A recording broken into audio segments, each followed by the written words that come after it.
akan membacakan Ester 9 ayat 1 sampai 19. Ester 9 ayat 1 sampai 19. Lalu ya Ibu Ana ya silakan Ibu Neliana. Ester 9 ayat 1 sampai 19. Baik, terima kasih Pastor. Selamat pagi buat Bapak Ibu dan Saudara sekalian. Mari kita dengarkan sejenak pembacaan firman dari Ester 9 ayat 1 sampai 19 berbunyi demikian. Tindakan orang Yahudi terhadap musuhnya. Dalam bulan yang ke-12, yakni bulan Adar, pada hari yang ke-13, ketika titah serta undang-undang raja akan dilaksanakan, pada hari musuh-musuh orang Yahudi berharap mengalahkan orang Yahudi. Terjadilah yang sebaliknya. Orang Yahudi mengalahkan pembenci-pembenci mereka. Maka berkumpullah orang Yahudi di dalam kota-kotanya di seluruh daerah Raja Ahasiweros untuk membunuh orang-orang yang berikhtiar mencelakakan mereka. Dan tiada seorang pun tahan menghadapi mereka, karena ketakutan kepada orang Yahudi telah menimpa segala bangsa itu. Dan semua pembesar daerah dan wakil pemerintahan dan bupati serta pejabat kerajaan menyokong orang Yahudi karena ketakutan kepada Mordekai telah menimpa mereka. Sebab Mordekai besar kekuasaannya di dalam istana raja, dan tersiarlah berita tentang dia ke segenap daerah, karena Mordekai itu bertambah-tambah besar kekuasaannya. Maka orang Yahudi mengalahkan semua musuhnya. Mereka memukulnya dengan pedang, membunuh dan membinasakannya. Mereka berbuat sekehendak hatinya terhadap pembenci-pembenci mereka. Di dalam benteng Susan saja, orang Yahudi membunuh dan membinasakan 500 orang. Juga Parsandata, Dalfon, Aspata, Porata, Adalia, Aridata, Parmasta, Arisai, Aridai, Waizata. Ke-10 anak laki-laki Haman bin Hamedata, seteru orang Yahudi, dibunuh oleh mereka. Tetapi kepada barang rampasan tidaklah mereka mengulurkan tangan. Pada hari itu juga jumlah orang-orang yang terbunuh di dalam benteng Susan disampaikan ke hadapan raja. Lalu titah raja kepada Ester, sang ratu. Di dalam benteng Susan saja, orang Yahudi telah membunuh dan membinasakan 500 orang beserta ke-10 anak Haman. Di daerah-daerah kerajaan yang lain, entahlah apa yang diperbuat mereka dan apakah permintaanmu sekarang, niscaya akan dikabulkan. Dan apakah keinginanmu lagi, niscaya dipenuhi. Lalu jawab Ester, jikalau baik pada pemandangan raja, diizinkanlah kiranya kepada orang Yahudi yang di Susan untuk berbuat besok pun sesuai dengan undang-undang untuk hari ini, dan ke-10 anak Haman itu hendaklah disulakan pada tiang. Raja pun menitahkan berbuat demikian. Maka undang-undang itu dikeluarkan di Susan, dan ke-10 anak Haman disulakan orang. Jadi berkumpullah orang Yahudi yang di Susan pada hari yang ke-14 bulan Adar juga, dan dibunuhnyalah di Susan 300 orang, tetapi kepada barang rampasan tidaklah mereka mengulurkan tangan. Orang Yahudi yang lain yang ada di dalam daerah kerajaan berkumpul dan mempertahankan nyawanya, serta mendapat keamanan terhadap musuhnya. Mereka membunuh 75.000 orang di antara pembenci-pembenci mereka, tetapi kepada barang rampasan tidaklah mereka mengulurkan tangan. Hal itu terjadi pada hari yang ke-13 dalam bulan Adar. Pada hari yang ke-14 berhentilah mereka, dan hari itu dijadikan mereka hari perjamuan dan sukacita. Akan tetapi orang Yahudi yang di Susan berkumpul, baik pada hari yang ke-13, baik pada hari yang ke-14 dalam bulan itu. Lalu berhentilah mereka pada hari yang ke-15, dan hari itu dijadikan mereka hari perjamuan dan sukacita. Oleh sebab itu, orang Yahudi yang ada di pedusunan, yakni yang diam di perkampungan, merayakan hari yang ke-14 bulan Adar itu sebagai hari sukacita dan hari perjamuan, dan sebagai hari gembira untuk antar mengantar makanan. Ya, Ibu Demikian. Ana akan membaca Mazmur 23 ayat 5. Mazmur 23 ayat yang kelima. Engkau menyediakan hidangan bagiku di hadapan lawanku. Engkau mengurapi kepalaku dengan minyak, pialaku penuh melimpah. Ya, kalau kita ikuti di dalam serial penciptaan, yaitu hari ini judulnya adalah Yom HaSisi, ya, atau hari kelima. Maka atau Hemera Proipentos, ya, hari kelima. Nah, kita akan membaca di dalam Kejadian 1, kembali ke dalam Kejadian 1 ayat 20 ayat 20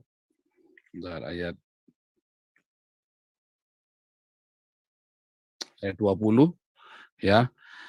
Berfirmanlah Allah, hendaklah dalam air berkeriapan makhluk yang hidup, dan hendaklah burung berterbangan di atas bumi melintasi cakrawala. Maka Allah menciptakan binatang-binatang laut yang besar dan segala jenis makhluk hidup yang bergerak, yang berkeriapan dalam air, dan segala jenis burung yang bersayap. Allah melihat bahwa semuanya itu baik, lalu Allah memberkati semuanya itu, firman-Nya, berkembang biaklah, bertambah banyak, serta penuhilah air dalam laut, dan hendaklah burung-burung di bumi bertambah banyak. Jadilah petang dan jadilah pagi, itulah hari kelima. Indah sekali firman Tuhan untuk orang-orang yang selalu tinggal di dalam agape, karena semua logos yang kita baca, semua firman yang kita tahu akan menjadi rema, dan firman iman itu datang dari rema Kristus. Dan ketika kita punya iman, setiap hari bertambah iman kita, maka iman kita akan memindahkan gunung. Haleluya. Oh, kita baca dulu ini ya. Ester 9 ayat 1. Dalam bulan yang ke-12, yakni bulan Adar, pada hari yang ke-13, ketika titah serta undang-undang raja akan dilaksanakan, hari musuh-musuh orang Yahudi berharap mengalahkan orang Yahudi, terjadilah yang sebaliknya. Orang Yahudi mengalahkan pembenci mereka. Wah, happy ending ini ya ceritanya ya. Kalau kita baca kitab Esther ini, ya, wah itu happy ending banget tuh. Rasanya tuh muarem juga. Ketika orang lagi mau celakain kita, ya, tiba-tiba terjadi pembalikan keadaan, malah yang terjadi mereka mau celakain kita malah jungkel, dan bahkan kita sendiri menjadi diberkati oleh upaya-upaya musuh-musuh kita itu. Wah, itu luar biasa sekali tuh. Nah, kita cerita dulu. Saudara, di hari kelima, kita tahu air itu artinya violence. Mayim itu violence. Lihat, Tuhan itu menghukum bumi dengan air. Air yang jumlah banyak itu adalah violence. Banyak orang menunda-nunda masalahnya, ya, sehingga menjadi violence. Masalah itu menjadi bukan saja hanya membuat ribet, tapi bisa mematikan kita, bisa mencelakakan hidup kita, bisa menciderai hidup kita. Ya, air yang sedikit itu berguna, tetapi air yang terlalu banyak itu bencana. Ya, nah, berapa kali dalam hidup kita menunda masalah-masalah kita dalam hidup kita sehingga hidup kita menjadi bencana. Masalah-masalah itu menjadi bencana. Berapa banyak hal-hal yang harusnya kita berdamai terlebih dahulu, atau kita merendahkan hati kita. Namun kita lebih memilih untuk memegahkan diri kita dan menantang. Sehingga yang terjadi adalah suatu violence.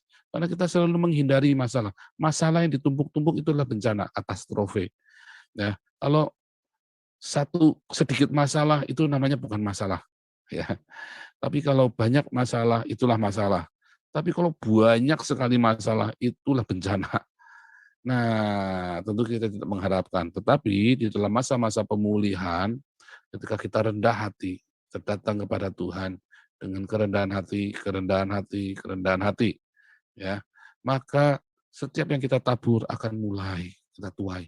Dulu kita nabur, nggak ada yang tuai, adanya bukan malah menuai, bangkrut iya, kecorok iya, ya, tambah berkurang, bukannya malah menuai malah berkurang. Wah, tetapi begitu kita sudah mengikuti kembali jalan Tuhan, yaitu tidak kompromi, kita jujur, ya hidup dalam kejujuran, tidak kompromi, kita setia dengan firman Tuhan. Yang kedua, kita hidup dalam kasih dan belas kasihan, ya penuh dengan pengampunan dan kemurahan hati. Dan ketiga, ya kita hidup dengan kerendahan hati. Sekali lagi kita menjalani hidup dengan kerendahan hati. Maka berkat-berkat itu akan mulai. Taburan apa yang kita tabur dulu itu akan mulai berbuah. Apa yang dulu dimakan hama, belalang, pengerit, belalang, pinan semua itu akan kembali. Kita akan menuai apa yang kita tabur.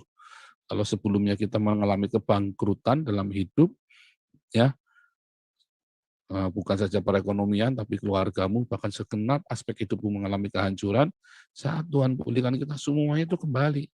Mulai itu akan menuai. Nah, yang lebih indah lagi, bahkan engkau bisa melihat berkat ya di antara pembenci-pembencimu. Daud di dalam Mazmur 23 dulu kita pernah belajar ya, Tuhan Gembalaku itu. Yehova Rohi, engkau menyediakan hidangan bagiku di hadapan semua lawanku. Nah, itu yang paling berasa itu YouTuber ya, paling berasa itu YouTubers ya kan, kayak saya ini pendeta YouTubers ya kan. Enak, kenapa? Makin banyak haters, makin banyak kliknya, makin banyak yang duitnya makin mengalir, makin banyak haters, bukan tujuannya itu ya, tetapi makin kalian benci saya, makin kaya saya, kan begitu. Makanya jangan suka benci orang. Bercanda ya, tapi serius ini beneran ya. Kalau bagi artis-artis, haters itu bikin mereka terkenal. Bagi artis, bagi orang public figure, haters itu membuat mereka menjadi beken. Termasuk politisi, haters itu yang justru membuat mereka itu naik. Ya, kalau pecinta-pecinta, biasanya mereka itu nggak militan, nggak akan bikin mereka cari-cari jadi bulan-bulanan, enggak. Haters itu yang bikin orang-orang ini namanya terus tiap hari didengungkan. Entah itu artis, entah itu YouTuber, politisi, itu tuh butuh haters itu. Nah itu yang dimaksud menyediakan hidangan bagiku di hadapan semua lawanku. Orang yang bisa manage hatersnya dia, ya dia akan menuai. Nggak nonton YouTube-nya Nabi ke-26 kangen, kelangan, ya kan? Biar lagi lebarannya juga di channel Nabi ke-26 ya kan, lagi lebaran juga lebarannya bareng-bareng, tarawihnya pun tiap hari bareng-bareng, sahurnya pun bareng-bareng. Nah, senang. Ya entah apa mereka kepengin dengar. Politisi yang kita tidak sukai, entah apa pokoknya kalau lihat orang ini pasti pengen nonton. Ya kan? Siapa misalnya politisi yang tidak ada sukai, mesti ada pengen nonton. Padahal mulutnya ngoceh-ngoceh, aku benci sama orang ini, aku benci orang ini. Tetapi setiap lihat orang itu pengen tahu, dia lagi ngomong apa di kali ini nih. Nah itu. Dan dia mendapat banyak promosi dari tontonan dari panggung yang diberikan kepadanya. Artis-artis juga sama, makanya artis-artis yang antagonis itu lebih laku daripada artis-artis protagonis. Ya dulu saya kerja marketing, jadi saya tahu bisnis ini ya sedikit ya. Beberapa artis kawan-kawan yang lagi beken-beken itu kawan baik saya dulu tuh. Mereka makin hatersnya makin banyak, makin beken mereka. Makanya mereka suka bikin yang aneh-aneh sensasional. Ya tujuannya memang supaya selalu jadi bulan-bulanan wartawan. Nah kalau yang nggak pinter, yang nggak tahan tekanannya, akhirnya nggak tahan dia. Lihat. Nah, tapi kalau yang artis-artis yang pinter itu, dia manage itu wartawan itu, dikelola sama dia dengan bagus. Ya, wah itu kan artis Pak, itu kan politisi, itu kan YouTubers.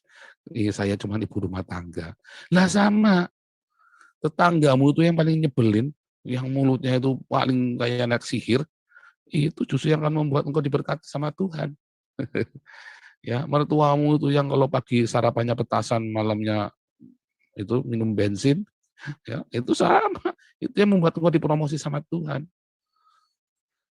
Ya ketika engkau pikir itu semua adalah bencana dalam hidupmu, waduh mati dah aku. Kali ini konangan sama mertua ya kan, ternyata kita punya tas baru, dan mertua udah nguntit-nguntit itu, wah tewaslah kita kali ini. Abang, salah nih abang belikan aku tas di tanggal tua nih. Mertua tahu, wah ada siap-siap, misalnya begitu. Setiap bencana-bencana yang kita pikir adalah bencana. Ketika kita hidup sudah hidup benar, ya, dan kita kembali kepada Tuhan, kita melekat, kita pegang erat-erat kaki Tuhan, kita peluk erat-erat kaki Tuhan dengan rendah hati, sehingga Ia mengerami kita, merah hefet atas hidup kita. Kita kemudian rendah hati di dalam terang kasih Tuhan, sehingga kita bisa memulai hidup kita kembali dengan bijaksana, dengan hikmat. Dan bicara hari Minggu kita besok cerita tentang hikmat, ya. Kita penuh dengan hikmat memanage seluruh hidup kita. Ketika kita melihat menjalani jalan-jalan Tuhan semuanya, ya, kita mulai berlaku adil kepada sesama kita. Kita mulai mengasihi bukan cuma kepada orang yang kita kasih, tetapi bahkan juga musuh-musuh kita. Ya, maka semua bencana-bencana itu yang kita kiri, kita bencana, itu bisa menghasilkan berkat. Terjadi hari pembalikan keadaan. Air yang seyogyanya harusnya adalah bencana dalam hidupmu bagi manusia, malah berkeriapan ikan-ikan di situ, kehidupan ada di situ. Kau akan melihat ada kehidupan di tengah-tengah bencana itu. Ya, itu ada, saya pernah kasih tahu ini ya, semboyannya pasukan khusus yang Mesir itu Sayatet 13. Ya, when the wave grows stronger, the strong men are revealed. Ketika gelombang itu makin besar, maka orang-orang yang kuat itu akan dihasilkan. Jadi gelombang itu yang besar itu bukan hal yang mengerikan buat mereka, tapi gelombang itu ada sebuah tantangan untuk mereka menjadi orang-orang yang hebat. Ketika Anda melihat bencana, Anda lari kabur, atau melihat berkat di situ. Suatu ketika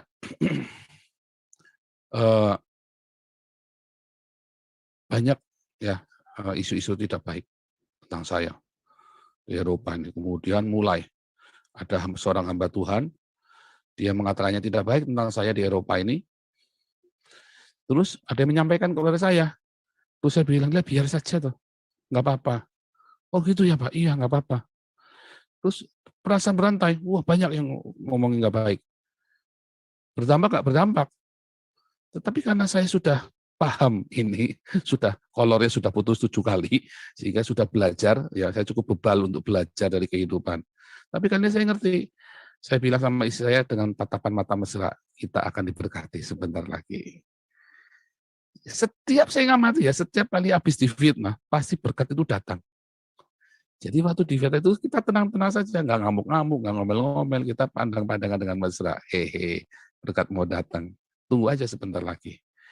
Sebulan, wah mulai santer tuh, wah, pendeta sesat, pendeta segala macam, 2 bulan, 3 bulan. Wah, tuayan jiwa datang. Bukan cuma jiwa-jiwa, uang pun juga datang, materi pun datang, berkat. Wah, itu berkali-kali deh.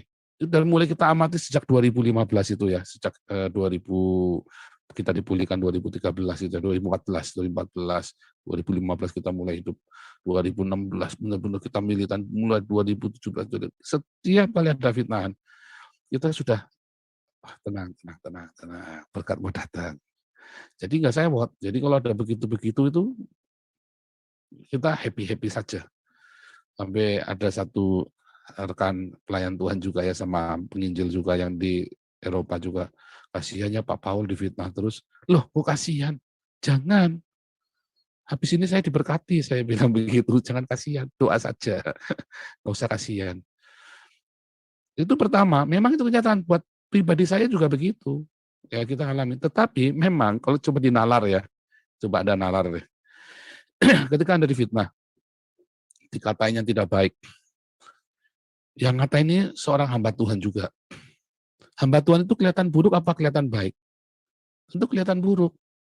Dan Anda jadi kelihatan baik justru ketika Anda diam. Kalau Anda balas, Anda sama buruknya. Tapi kalau Anda diam saja dan dia fitnah Anda terus, lemparkan panah-panah beracun itu, ya, dan Anda cuma diam saja, senyum, tetap baik, tetap manis.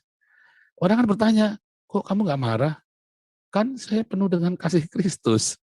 Nah, walaupun Anda orang yang brengsek, Anda kan kelihatan baik gara-gara orang itu. Nah, kayak saya kan bukan orang baik. Tapi jadi kelihatan baik gara-gara orang kita saya ini. Tertawa jahat. Tapi itu beneran ya, saya jadi kelihatan baik jadi gara-gara orang ini. Orang bilang, "Wah, ini Pak Paul rendah hati." Dalam hati, gundulmu peang rendah hati, belum tahu saya kamu. Tapi orang-orang jadi bilang, "Wah, Pak Paul hebatnya rendah hati ya." Dalam hati, gundulmu peang rendah hati. Jadi bersukacita di atas kebodohan orang lain. Siapa suruh fitnah kan goblok. Hamba Tuhan lagi, pendeta lagi kan, pendeta lagi. Ya saya suruh bodoh dia, saya kan cuma diam saja. Cuma diam saja, kita sudah tahu permainannya. Ini permainan pendeta. Pendeta sama pendeta, siapa yang teriak jelek pertama kali, dia yang kalah. Itu aturan mainnya gitu. Pendeta yang ngomong tidak baik dulu kepada sesamanya, itu yang brengsek. Itu aturan mainnya, entah hatinya benar apa enggak, pokoknya itu aturan mainnya. Begitu. Ya, jadi itu aturan mainnya. Jadi saya bilang, "Wah, saya jadi kelihatan baik nih di tengah-tengah orang brengsek itu." Padahal sama brengsek ya mungkin kan. Haleluya. Tapi whatever. Tuhan menyediakan hidangan bagiku di hadapan semua lawanku, dan itu benar-benar terjadi. Jadi saudara jangan takut kalau difitnah ya. Jangan takut, saudara tenang, tetap baik, tetap senyum, tetap tenang. Satu, Tuhan itu melihat. Tuhan itu melihat ketulusan hatimu, makanya jaga hatimu. Tetapi yang kedua, orang juga ngelihat. Ya, ketika aku difitnah, katanya tidak baik, itu saya udah ngalamin bolak-balik, saya dulu pernah cerita ya, bahkan dulu di sinode saya yang lama pun, wah, saya dulu nggak ngerti rumus itu, cuman waktu itu karena kepepet, memang kepepet saya nggak bisa apa-apa. Jadi saya cuma bisa nangis doa, Tuhan kok jadi pelayan Tuhan, kok prosesnya kok gini banget sampai difitnah segala. Yang belain siapa? Penatua gereja. Siapa yang pengen Paul keluar? Sidang saya. Siapa yang mau Paul keluar? Ya, kalian semua boleh mengundurkan diri. Paul biar di sini. Satu Paul bisa ngerjain 20 kerjaan kalian. itu ternyata itu rumus. Itu rumusnya memang begitu, rumus kehidupan. Jadi ketika sudah difitnah, diam. Ya, dan Tuhan sudah ngajarkan kepada kita. Karena kita bisa difitnah juga semua saja dari kita juga. Ya, Yusuf bisa difitnah ya karena dia suka pamer, mungkin kita, tetapi apapun lah, kita kan juga nggak sengaja melakukannya. Oke, kita datang sama Tuhan dengan kerendahan hati. Kita selalu berusaha untuk rendah hati kepada semua orang. Nah, saat saya ngerti kenapa saya sering difitnah. Ya karena saya sombong, simpel sekali jawabannya. Makanya saya bilang klop, udah. Kenapa saya sering difitnah? Ya karena saya sombong, saya buka celah. Orang-orang yang sering difitnah itu biasanya orang-orang yang proud himself, bangga dengan dirinya sendiri. Makanya dia mudah jadi sasaran tembak untuk difitnah. Nah, saudara, ketika kita menghadapi bencana, apapun, apa sih bencana yang paling besar dalam hidupmu? Bencana paling besar dalam hidupmu adalah ketika gengsimu dihancurkan itu loh. Bukan, oh sakit, oh bukan. Ya, karena kalau mati kan ketemu Tuhan, senang. Ya kan? Apalagi kalau ngalami mujizat. Apakah bangkrut? Bukan. Ya kan? Apakah ditinggal pasangan hidup kita atau enggak? Bencana yang paling besar adalah ketika gengsimu, harga dirimu itu dihancurkan. Bisa bunuh diri itu. Bisa bunuh diri itu orang. Orang putus cinta itu bisa bunuh diri. Ya kan? Karena harga dirinya itu dihancurkan, cintanya ditolak. Orang yang dipermalukan itu bisa bunuh diri. Bukan karena bangkrutnya uangnya, tapi karena dia malu 750 juta utang, bunuh diri. Bodoh. Ya, sampai itu ada banyak orang bunuh diri itu karena harga dirinya dihancurkan, udah nggak punya harapan, udah nggak punya harga diri lagi, dihancur, bunuh diri dia, nggak sanggup menanggung rasa. Nah itulah yang iblis ingin hancurkan dari kita, rasa bangga yang terlalu besar. Nah itu menjadi bencana dalam hidup kita. Tetapi ketika kita serahkan itu sama Tuhan, kita datang dengan kerendahan hati, maka Tuhan akan kejar. Oh, kalau saya rendah hati, pasti nanti nggak akan terjadi lagi. Oh, nggak dikejar. Oh, karena nggak bisa tipu-tipuan sama Tuhan begitu. Nggak bisa main tipu-tipu. Kalau sama Tuhan, kita tahu kita nggak beres di dalam masalah kesombongan. Oh, dikejar sampai sisa di ujung pun kayak upil ambil itu, congkil itu. Wah, sakitnya minta ampun. Nah, tetapi no problem. Itu membuat kita untuk menjadi rendah hati. Ya. Dan ketika kita datang kepada Tuhan, Ia akan menyediakan hidangan bagi kita di hadapan semua lawan kita. Semua yang kita kira bencana, yang kita kira, wah ini bencana nih, ternyata hadapi bersama dengan Yesus. Ternyata itu bukan bencana. Covernya memang kelihatannya cokrokannya bencana.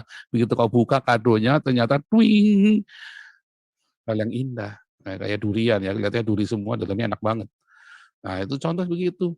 Banyak sekali yang akan terjadi yang baik dalam hidupmu. Yang kau kira itu mengerikan. Ternyata jalan sama Tuhan, loh, kok ternyata cuma gini doang. Malah Anda diberkati. Malah Anda mendapat promosi. Ya, setiap kali saya habis fitnah, pasti akan jadi promosi. Kelihatannya fitnah itu akan menghancurkan karir saya. Nggak pernah. Oke, hidupnya benar. Nah, ketika saya bereaksi, itu justru akan hancur. Ketika saya bereaksi nggak benar, itu justru menghancurkan saya. Iya, karena kita bereaksi. Tapi kalau Anda nggak bereaksi, itu akan menjadi promosi buatmu. Ya, jadi intinya apa sih yang Tuhan ingin? Rendah hati. Kerendahan hati. Klarifikasi itu hanya kepada orang yang perlu saja, jangan aware kemana-mana. Kalau klarifikasi 2-3 kali itu namanya bertengkar. Ya, kalau kamu ditampar pipi kirimu, berikan pipi kananmu. Kalau kasih tampar kanan, ya kasih kirinya. Tapi jangan ditampar pipi kanan, kiri, kanan, kiri, kanan, kiri. Artinya klarifikasi itu cuma sekali. Kalau berkali-kali itu namanya berantem. Oh, tamparnya kanan, kiri, kanan, ditabokin namanya, bukan ditampar. Ya. Nah, Tuhan Yesus bilang kalau ditampar pipi kiri, kasih pipi kanan. Klarifikasimu cuma sekali. Maksimum 2 kali pipimu cuma 2. Kalau 3 kali namanya ditabokin. Nah, kalau sudah ditabokin gitu namanya bertengkar, berantem, itu bukan klarifikasi. Gitu ya. Klarifikasi sama orang yang penting aja, orang-orang yang di dekat denganmu, dengan orang yang kau percaya. Gitu ya. Itulah makanya Tuhan Yesus waktu ditampar, Yesus bilang, "Nyoh, satu lagi." Enggak, Yesus bilang apa? "Kenapa kau tampar aku?" Rasul Paulus ketika ditampar, apakah dia kasih satunya? Enggak. "Kenapa kau tampar aku?" Artinya sudah siap untuk ditampar sekali lagi kan. Itu di dalam aturannya begitu. Ditampar ya, boleh ya, nampar orang itu boleh. Seorang imam besar atau seorang yang petinggi itu boleh nampar, yang nggak boleh nonjok, itu nggak boleh. Nampar itu boleh. Nah, saudaraku, kiranya rema dari Tuhan Yesus membuat engkau bisa melihat berkat di dalam bencana. Engkau bisa melihat ada Tuhan yang penuh kasih di dalam bencana. Melihat ada banyak sekali berkat-berkat surgawi ketika engkau mengira hal itu bencana. Sebab ia memang menyediakan hidangan bagi kita di hadapan semua lawan-lawan kita. Kiranya rema dari Tuhan Yesus Kristus memulihkanmu, menyembuhkan sakitmu, memulihkan hidupmu, keluargamu, dan perekonomianmu. Haleluya, amin.